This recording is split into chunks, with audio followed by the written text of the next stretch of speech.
Oke, kasih gua 1-2 menit awal buat ya buat ngomong sebentar ya. Jadi di video ini video sebenarnya nggak ada rencana buat kita review si handphone ini. Tapi semenjak Infinix posting videonya mereka, video konsepnya mereka yang menggunakan kamera depan, ini cukup memanggil kita gitu. Apakah benar kamera depannya si Infinix Zero 30, si vlogger kamera bagus itu, apakah benar-benar bagus gitu ya? Ya nggak tahu sih. Cuman nih kalau misalnya gua langsung vlogging sini, ya sebenarnya kalau di keadaan cukup cahaya ya ini sih gambarnya oke-oke aja sih. Bahkan kalau lampunya mati nah. Oke sih walaupun detail berkurang sedikit gitu ya. Tapi kayaknya agak too good to be true gitu. Buat sempurna di videonya yang ada Infinix itu. Ya walaupun dari segi cerita ya jujur aja gua nggak ada permasalahan, ceritanya oke ya tentang bullying ya. Kita tidak mendukung bullying juga, tapi ya ini emang keren sih produksinya si Infinix itu bisa bikin kualitas ala cinema gitu ya dengan handphone dan juga kamera depannya Infinix Zero 30 4G pak. Nggak tahu 4G atau enggak ya, tapi ya cukup di plus lah, bisa di plus gitu ya. Agak bingung sih gue. Dan yang pasti si Zero 30 4G ini jujur aja ini handphone yang bagus banget gitu. Terlepas dari kamera depan yang cukup bisa kita obrolin gitu. Dan untung nggak dibego teknologi. Karena kalau misalkan lo ngerasa Intel S23 Plus itu kurang bagus dari spesifikasinya, gua rasa lo mending upgrade ke sini aja, Infinix Zero 30 yang 4G gitu. Karena desainnya keren pak, dan dalamannya juga bagus. Apalagi kalau lo anak Transcend Group gitu ya lo bingung G99 oke dengan harga yang oke, ini aja sih. Baru dan masih fresh dan juga udah kita tes, ini sejauh ini mantep banget handphonenya. Anyway, kita dapat pinjaman handphone ini bukan dari Infinix-nya langsung, tapi kita dapat pinjaman dari distributor ponsel ya. Jadi kalau kalian pengen beli handphonenya, langsung aja cek link di bawah. Lo bisa beli di sana karena itu adalah toko yang terpercaya juga, karena kita kenal sama tokonya. Kalau macam-macam laporin kita aja, oke?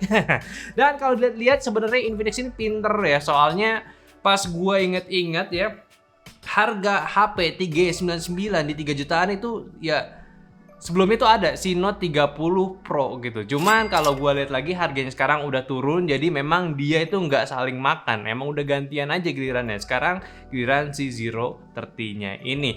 Ya jadi sejauh ini pun ini handphone masih masuk rekomendasi list gue juga. Cuma ya sekarang handphone ini udah jelas dia itu mau ngehajar handphone 3 jutaan G99 lainnya yang di atasnya tentunya. Yang mana kalau ada di list gue di sini itu ada Realme 11 4G sama Samsung A24. Plus juga Vivo V27e sekaligus sama si Oppo Reno 8T 4G yang harganya lebih mahal. Jadi si Infinix ini sebenarnya bisa dikatakan Zero 30 itulah real King Phoenix ya G99 di harga 3 jutaan. Jangan samain sama Poco M5. Lu anda tolol kalau samain ya. Beda kelas lagi gitu. Emang sebagus apa sih handphonenya? Nah, mari kita bahas aja. Dari desainnya jujur aja ini handphone bagus gitu ya. Dari desainnya karena tuh ya sama kayak Intel S23, bentukannya curve jadi itu punya daya tarik sendiri di handphonenya. Desainnya tuh ya curve samping jadi mewah juga dan cara pegangnya pun juga lebih nyaman. Ditambah pilihan warnet pun juga sama-sama premium dari Misty Green dan juga Sunset Gold. Itu ada aksen emas, jelas ini bukan handphone yang lebih murah ataupun handphone murahan.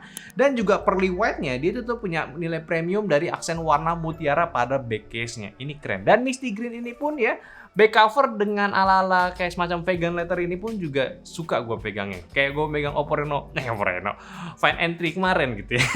Dia itu juga untuk curvaturnya di sini memiliki di ukuran 60 inci dengan bezel yang udah tipis juga. Cuma itu handphone curve ya suka pada sebel karena posisi stosnya yang agak sulit dan juga di pinggir gitu ya. Karena ya palm pasti kena handphonenya. Padahal sebenarnya sih udah enggak gitu, pasti ada palm rejectionnya. Dan kita tes pun kita nggak pernah kayak palmnya tuh menekan-nekan handphonenya lagi. Memang udah normal, udah bagus, udah optimize gitu. Paling yang nggak ada ini tuh di bagian ya audio jacknya aja. Sama ya di SD cardnya dia tuh nggak ada extendednya lagi. Jadi udah pure untuk SIM card doang. Tapi ya udah jelas handphone ini udah handphone era-era TWS gitu. Jadi ya mau nggak mau ya kalian beli lagi untuk ya earphone tambahan.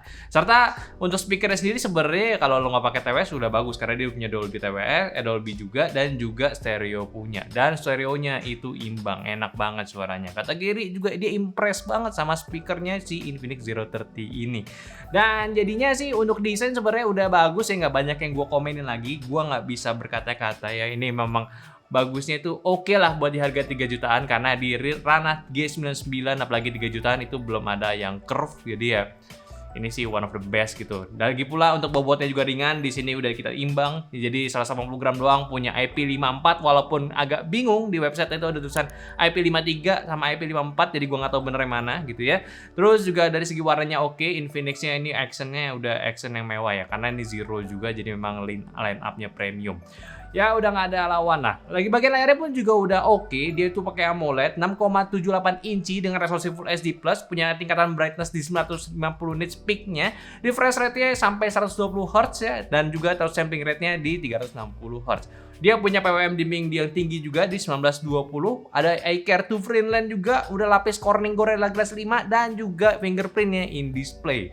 Jadi ya ini udah nggak setara handphone murah lagi, ini udah 3 juta yang rasanya premium ya. Ini speknya udah bagus banget, jadi lu udah bisa buat nonton, buat main game, udah nggak usah dikomenin lagi karena kita udah tes pun juga udah cukup responsif layarnya. Dan satu lagi, dia punya always on display yang beneran on gitu ya, nggak cuma 10 detik, nggak kayak Xiaomi.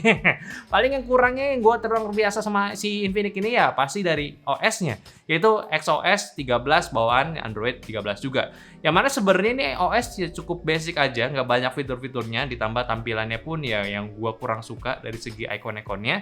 Dan juga untuk bloatware-nya dia termasuk minim, tapi untuk bawaannya dari Infinix itu masih cukup banyak. Dan juga kadang gua terganggu sama notifikasi dari Palm Store-nya Infinix yang kadang suka nongol tiba-tiba gitu, agak ganggu yang sulit dihapus juga. Anyway, selain dari chipsetnya ini, si G99 chipset 4G-nya pun si Infinix ini juga udah ngebawa RAM dan storage yang cukup besar, yaitu 8GB RAM dan juga storage 256GB berbasis UFS 2.2 dan juga LPDDR4X. Dan untuk hasil benchmarknya sebenarnya ini udah oke. G99 tuh udah terbaik di kelasnya. Bahkan walaupun ini pakai vegan leather gitu ya, dia pun juga nggak jadi penghambat karena memang G99 itu nggak menghantarkan panas, maksudnya menghasilkan panas yang berlebih pada sebuah handphone. Ditambah handphone ini pun juga punya vapor chamber yang mana punya ukuran lumayan di 4273 mm.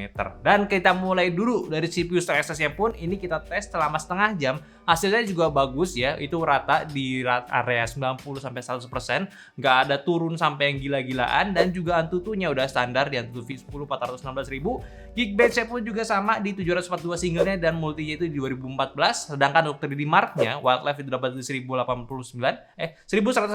poin dan juga Slingshot-nya di 3052 poin.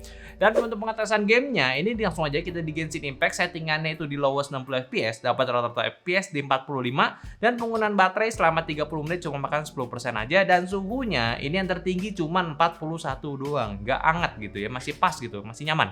Yang mana ini sih jatuhnya gokil ya, buat smartphone yang tergolong harganya itu warga banget gitu ya, bisa grinding tanpa harus mengurangi emosi yang banyak gitu. Bisa dibilang one of the best 3 jutaan. Mainnya udah pasti di settingan paling bawah ya tahu diri juga. Ini main Clarin Quest aja, dan feel gaming itu ya udah gitu, emang sempat turun kalau misalkan rame, tapi kalau lagi jalan kayak Clarin Quest ya cari-cari barang, kadang ya dia bisa naik ke 60 fps. Dan buat suhunya pun juga aman banget, audionya juga bagus banget. Jadi kalau lo malas main pakai headset, ini suara waifu Lisa itu masih bisa terdengar dengan oke. Lanjut untuk game Mobile Legends, settingannya ultra dan super 90 fps, ini bisa rata-rata di 72 fps. Dan pengetesan selama 37 menit cuma makan 11% doang, dan suhunya lebih adem di 40 derajat Celcius depan dan belakang. Nah, buat di Mobile Legends ini kebuka super alias 90 fps yang sebenarnya buat smartphone non gaming ini udah oke. Gua lumayan kagum buat suhunya, yang mana ini mentok di 40 derajat Celcius aja. Dan kenapa kagum? Karena waktu itu kita review di Tecno Pova 5, settingan itu sama, main di grafis ultra, tapi dia itu cuma tembus di 43 aja gitu. Yang sebenarnya sih wajar-wajar aja karena grafis ultra di Mobile Legends yang sekarang itu berat banget. Nah, sekarang dengan suhu yang lebih adem, dia bisa kasih performa yang kurang lebih sama kayak Pova 5 dan lebih stabil gitu. Tapi tetap sebenarnya kurang nyaman ya, karena pas war ya turun bisa sampai di bawah 60 fps. Saran gua sih ya masih sama, main di grafis smooth aja kalau mau yang aman. Lalu untuk game PUBG, ini settingan Smooth Ultra, dia dapat FPS rata-rata di 37. Dan penggunaan selama 22 menit cuma makan 5% aja, dan suhunya lebih adem lagi di 38 doang maksimalnya. Dan untuk si PUBG sebenarnya emang nggak expect bakal 60 FPS ya. Soalnya kebanyakan G99 emang mentok di 40 FPS-an doang. Sebenarnya itu juga udah lumayan, dan suhunya di grafis smooth udah pasti adem, layarnya juga nggak ada yang aneh-aneh. Tapi yang di luar ekspektasi itu sebenarnya speakernya itu yang agak ngagetin ngagetin. Untuk ukuran 3 jutaan, speaker itu bisa dibilang oke. Stereonya tuh buat main game PUBG aja bisa ngasih tahu tembakan itu ada dari mana gitu. Emang nggak akurat kayak handphone gaming yang emang beneran gaming, ya jelas juga tapi ya lumayan bantu setidaknya. Dan satu lagi yang ngagetin adalah gyronya itu hardware ya. Buat ukuran G99 dan smartphone non gaming sebenarnya ini udah menang banyak sih. Ini cakep lah. Lalu untuk game CODM ini settingan medium high, dapat rata-rata FPS di 52 dan penggunaan selama 14 menit cuma makan 3% doang. Dan suhunya pun sama-sama adem di 38 derajat Celcius maksimalnya depan belakang. Nah untuk kalau CODM masih standaran aja sih, sama kayak handphone-handphone yang lain, suhunya adem, layarnya nggak ada miss-miss, paling turun-turun sedikit itu karena ada smoke ataupun lagi banyak musuh yang nyamperin gitu. Sisanya kalau lo pakai buat push rank, aman banget ini handphone. Jadi untuk main game di handphone ini sebenarnya udah bagus banget gitu ya, udah setara G99 dan skeptisisan gua gitu ya, yang agak ini bingung apakah ini bagus atau tidak dengan menggunakan lighter ini, ternyata itu tidak memberikan dampak apa-apa ya. Jadi nice lah buat si Zero 30 ini. Dan sekarang kita bahas dari baterainya dulu. Handphone ini punya kapasitas standar di 5000 mAh dan pengecasan 45 watt supercharge-nya juga, dan pengecasannya pun juga cukup cepat, selama sejam udah full lagi. Dan ini pun juga tergolong adem juga pas lagi ngecasnya, dan dia pun juga punya fitur bypass charging. Ini perlu di-appreciate karena si Infinix ini udah cukup ini ya, konsisten ngasih fitur bypass charging untuk di handphone terbarunya. Yang mana ini belum banyak ada di handphone merek-merek lain. Ini bagus. Ya kita tinggal tunggu aja apakah ada masalah atau tidak. Sejauh ini nggak ada, jadi lu boleh cobain. Lalu untuk koneksi ya jelas G99 adalah chipset 4G, jadi ya lu nggak bisa expect 5G. Dan untuk WiFi, Bluetooth juga udah terbaru, standar G99 juga, dan NFC-nya pun dia juga udah multifunction. Jadi selain lu pakai buat e-money, lu bisa pakai buat buka pintu pakai NFC juga. Lalu untuk sensor tadi udah komplit juga secara basicnya, dan juga hardware gyro pula gitu, jadi mantep. Sekarang kita bahas kamera pada Infinix Zero 4G, yang mana ini punya triple setup kamera 1, 2, 3, tapi yang kepake cuma satu doang gitu. Jadi ini duanya tuh gimmick, jangan diliatin gitu. Yang mana main kameranya ini punya resolusi di 108 megapiksel dan ya udah. Sedangkan kamera depannya itu punya resolusi di 50 megapiksel ya. Dan hasilnya sih kita lihat dulu ini ya. Ini main kameranya buat hasil gambar sore hari di luar ruangan ini udah termasuk oke. Dari segi dynamic range-nya udah cukup, warnanya juga oke, nggak oversaturated tapi tetap kerasa vividnya. Paling ya kurang tajam aja sama agak low contrast. Secara overall sih ya ini oke lah. Objek seperti rumput pun juga nggak hancur. Kalau mode AI gua suka, bekerja sesuai job desk-nya, yaitu AI buat berikan warna lebih vivid dari standarnya. Tapi nggak semua foto itu jadi asal ngatur saturasi doang. Jadi pakai kalau diperlukan aja. Adjust beberapa titik kekurangan juga pada dynamic range-nya. Jadi sejauh ini mode AI udah aman. Kalau mode low light standar sih ya, nggak apa-apa, nggak bagus. Objek semrawut, hilang detailnya, highlight clipping juga. Tapi ya standar di taraf harga yang segini gitu. Jadi masih bisa diterima buat hasilnya. Tapi kalau night mode diaktifin, ini jadi lebih oke lagi. Yang mana highlight itu kejaga, nggak clipping lagi. Cuma objek semrawut aja sih yang dibikin kayak detail. Tapi rasanya itu kayak cuma ditambah sharpening gitu. Tapi secara overall ini nggak bikin kecewa. Sedangkan untuk pengezooman digital, dia itu cuma mentok di 10 kali, dan kita tes pun hasilnya ya sama aja, masih aman walaupun detailnya udah hancur ya. Ya wajar lah. Nah kalau soal videonya, mungkin ini salah satu nilai jualnya karena kamera depan bisa di 2K video. Tapi kita mulai dulu dari kamera utamanya. Dia ini bisa rekam up to Full HD 60 fps dan juga 2K 30 fps. Hasilnya sih ya di cukup cahaya ya sama aja gitu, bagus gitu. Komen gue sih agak redis aja gitu white balance-nya. Terus juga sayang sih belum ada OIS-nya. Jadi kalau mau stabilin mesti aktifin via software-nya, yang jadinya hasil videonya agak crop aja sih. Kalau di video malam ya sayang detailnya kebanyakan hilang, kalau cahaya udah nggak ada, noise juga muncul. Tapi ya balik lagi, di harga segini udah cukup wajar. Tapi gua agak bingung sama fitur video enhancement itu buat apa. Karena kita udah tes di cahaya yang cukup dan low light juga, itu nggak ada bedanya sama sekali. Gua kira bakal ngilangin noise ataupun kayak gimana, jadi kayak mending gak usah dipakai itu fitur. Lanjut ke video 2K selfie kamera ya. Ya jujur aja oke lah, hasilnya nggak hancur gitu hasilnya. Tapi sayang aja ini vlognya itu kurang oke karena stabilizer software masih terbatas di Full HD-nya doang. Terus juga buat portrait video selfie ya itu lebih disayangin karena kalau lo aktifin fiturnya ini, dia itu cuma mentok di 720p aja. Jadi kayak nggak guna. Bahkan kamera utamanya pun sama, dan teknologi recognize objeknya pun belum serapih yang kelas atasannya. Jadi ini wajar, mending gak usah dipakai. Ya intinya secara overall kamera handphone ini udah oke di harganya gitu. Jadi komplainan gue itu kebanyakan ya yang biasa ada di ya spek lebih atasnya. Jadi sebenarnya agak sayang aja si Infinix munculin fitur-fiturnya, tapi memang belum optimize aja dari segi hardware-nya. Tapi tetap gue agak kecewa kenapa harus ada 2 gimmick kamera gitu. Kenapa nggak satu aja jadiin ultra wide gitu-gitu. Oke. Atau nggak yang paling standar gitu AI cam-nya dibalikin ke cam aja gitu.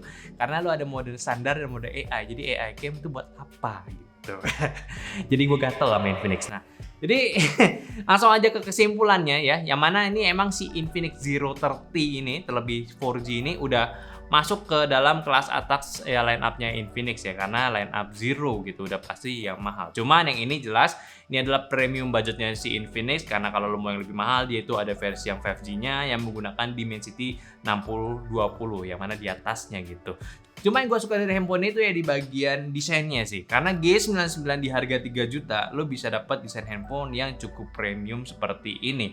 Ya memang 3 juta untuk G99 itu udah tergolong mahal, tapi ya lo mesti lihat kelebihan yang ada pada handphone nih. Lo jangan bandingin kayak handphone-handphone di bawahnya kayak Pova, kayak Poco M5, kayaknya udah beda kelas lagi gitu. Yang mana make sense juga karena kompetitor lebih besarnya pun itu di harga di atasnya bisa dibabat habis sama handphone ini dengan fitur-fitur menariknya. Ditambah dari performance yang udah kita tes dan juga kamera yang udah kita tes pun juga oke kan. Jadi nggak ada salahnya lu buat ambil handphone ini, apalagi lu ngerasa Itel S23 Plus itu ya oke, tapi performance ya kayak Unishock banget gitu ya, lu pakai ini aja. Dan walaupun harga 3 juta juga masih make sense gitu ya untuk sebuah level Infinix. Tapi note dari gua nih, gue udah buat note sedikit ya. Jadi ini nih Infinix ya serta grup-grupnya gitu ya. Ini handphone udah kebanyakan G99. Jadi please lah jangan jadi si G99 ini badut gitu. Karena ini gue rasa di tahun ini dan tahun lalu G99 Infinix dan grup-grupnya itu banyak banget. Jadi bakalan bingung kalau misalkan tahun depan itu si Dimensity itu nggak pakai G99 lagi ataupun nggak buat yang baru gitu. Jadi lu tahun depan kemungkinan pakai chipset apa lagi nih buat 4G-nya. Karena emang G99 terbaik dan nggak mungkin lu pakai terus-menerus gitu. Karena kalau lu pakai terus-menerus boleh, tapi apalagi yang mau lu kembangin. Dari desain ini udah bagus banget gitu ya. Jadi gua nggak tahu gitu ya, apa masih tetap di itu ya. Gua nggak tahu sih. Atau mungkin ada handphone lipatnya G99 dari Infinix ya, gue nggak tahu juga. Lebih murah tuh, siapa tahu 5 juta doang. Ya nggak tahu sih, intinya handphone ini menarik. Cuman ya gue berharap Infinix punya model baru untuk selain G99 ya. Kalau bisa yang di atasnya. Jangan ada 4G lagi kalau bisa. Ya menurut kalian gimana lah sama Infinix Zero 30 ini? Yang 4G lah tepatnya. Coba aja drop the comment below menurut kalian gimana. Cuman kalau kalian setuju ya berarti kalian sama pemikirannya kayak gue. Handphone ini memang menarik dan juga worth it buat dibeli juga. Tapi yang terpenting, lu jangan lupa juga untuk follow dan subscribe semua channel kita yang ada di Instagram, TikTok, Facebook, Discord, yang semua link ada di deskripsi. Dan kalau kalian mau beli, langsung aja beli di link di deskripsi. Karena kalau lu beli di situ, selain dapet dari toko percaya, lu bantu kita juga dapetin duit tambahan. Afiliasi pak, lumayan gitu. Ya udah, jangan lupa juga untuk videonya. Jangan lupa untuk nonton video nyantai selanjutnya. Bye bye. Kayak gue ngasal deh endingnya salah. Tapi nggak apa-apa deh. Bye bye.